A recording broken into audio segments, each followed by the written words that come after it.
Assalamualaikum, hai.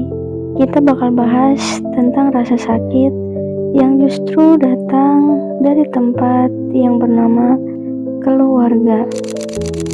Gimana ya rasanya kalau tempat yang seharusnya jadi tempat paling aman malah jadi sumber luka yang paling dalam. Rumah itu seharusnya jadi tempat buat pulang, tapi gak semua orang punya rumah kayak gitu.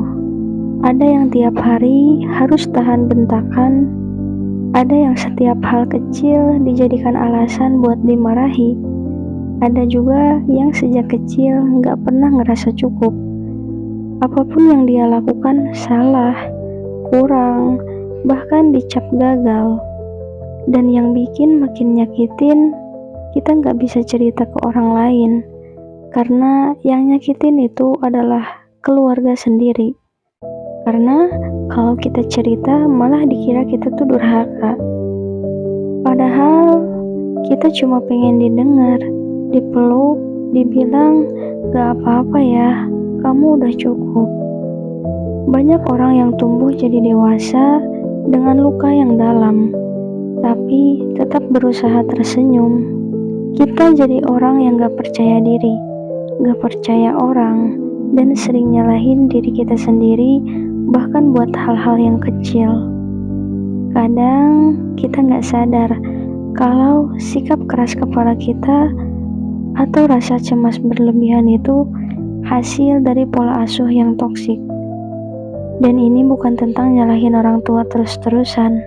Kita sadar kok, mereka juga manusia.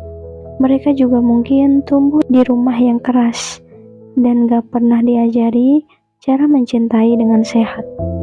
Tapi itu gak berarti kita harus menerima semua luka itu diam-diam, karena luka yang gak diobati bisa numpuk dan nyakitin diri sendiri, bahkan orang lain nanti. Saat kamu gak punya tempat buat cerita, Allah itu cukup. Kadang kamu gak kuat lagi doa, cuma bisa nangis aja. Tapi itu juga doa.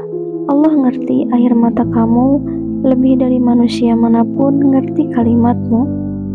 Dan Allah tuh gak butuh kamu jadi anak yang sempurna dulu baru dia peluk. Justru di saat kamu jatuh, remuk, ngerasa gak layak, Allah paling deket sama kamu. Bukan kamu aja kok yang lagi belajar sembuh. Banyak orang yang lagi jalanin prosesnya sambil gemeter. Tapi selama kamu gak nyerah, kamu luar biasa dan begitu hebat. Kamu boleh jaga jarak dari orang-orang yang menyakitimu. Bahkan meskipun itu keluarga, itu bukanlah hal yang dosa, itu bentuk jaga diri. Kamu boleh bilang enggak ke hal-hal yang nyakitin mentalmu. Kamu boleh bikin batas, itu bukanlah durhaka, itu namanya sadar bahwa kamu juga manusia. Kamu gak harus buru-buru pulih, tapi jangan matiin rasa juga. Coba pelan-pelan sembuh bareng Allah. Gak usah buru-buru jadi baik. Cukup jujur bahwa kamu pengen lebih tenang, lebih damai, dan semoga nanti saat kamu jadi orang tua, kamu bisa putuskan rantai luka itu. Kamu bisa jadi tempat pulang yang lebih hangat untuk anak-anakmu. Karena kamu tahu rasanya hidup tanpa tempat pulang itu bagaimana. Sampai ketemu lagi di healing time selanjutnya. Makasih sudah bertahan sejauh ini, dan makasih karena kamu tidak pernah menyerah.